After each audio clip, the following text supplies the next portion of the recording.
even start talking about the video, I just want to say thank you so much to my friend who gave me this gorgeous piece of fan art. It is scribble and tie, as you can tell, and it is so cute. Hello everyone, welcome back to Piggy Time. Today's video is going to be the guinea pig cage essentials. This video is going to cover what you absolutely need in a guinea pig cage. Now, I do plan on addressing some topics that are relatively controversial in the guinea pig community, and what I'm going to try to do is address both sides, what each side thinks, and then finally what my opinion is and what I think you really need in a guinea pig cage. For example, some people say you should use a hay rack, and some say you should use hay piles, and I'm going to cover why you might want either one, and what I like to do in my guinea pig cages. So with all the talking aside, let's just get into the video. So the very first thing that you need in your guinea pig cage is some type of bedding. I recommend fleece, but you can also use paper-based, kiln-dried pine, or aspen shavings. I love fleece, but you do have to make sure you're using it properly. For example, you can't just put down any old blanket or towel. It has to be a fleece layer and then an absorbent layer. Please make sure that you're doing some research, as using fleece improperly could give your guinea pig a urinary tract infection or bumblefoot. Next, you're going to need the actual cage.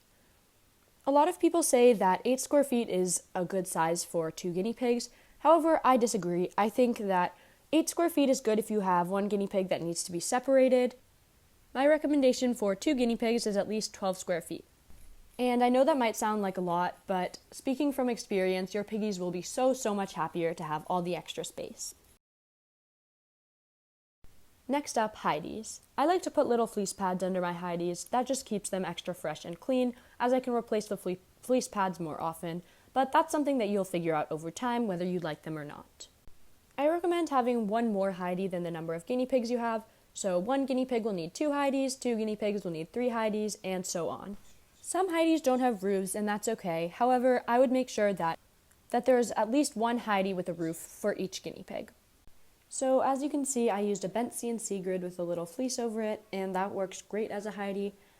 And the other 2 hideys are just wooden hideys. Wooden hideys are fantastic because your guinea pigs can both chew on them and hide in them. When placing your hideys, make sure your guinea pigs can run in a straight line for at least 4 feet without any hideys or any toys in the way. Next, guinea pigs need unlimited access to fresh hay. Some people argue that hay racks are bad because they make it very difficult for your guinea pigs to get hay out of, and it can be unnatural for them to strain their necks in weird directions. However, I think they're very helpful as they keep hay very fresh. Some people think hay piles are better, that they're more natural, and they're an easier way for your guinea pigs to get hay.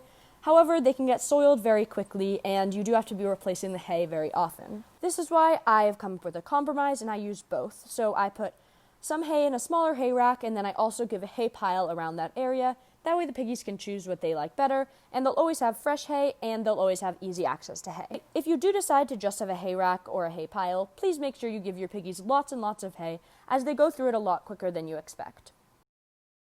This next part is optional. It's chew toys and accessories. These you probably will accumulate over time, and you don't need to get them as soon as you get your guinea pigs.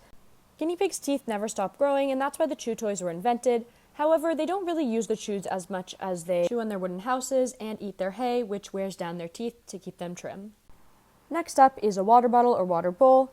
I recommend trying both and seeing which works best for you and your piggies, because they have pros and cons to both of them. Just make sure that you clean them both very well. Cleaning a bowl is relatively self-explanatory, but cleaning a water bottle can be a little bit more difficult. You can click the iCard to watch a video about how to do so. And the last step, of course, is to put in your guinea pigs.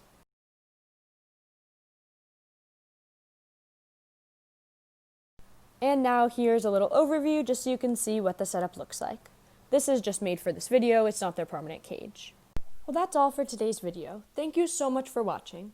If you have any questions about where I got their supplies, or anything about guinea pigs in general, please leave it in the comment section. Also, the first person to comment their guinea pig's favorite vegetables will receive a shout out. If you don't have guinea pigs, don't worry, just write a random vegetable. Thanks for watching!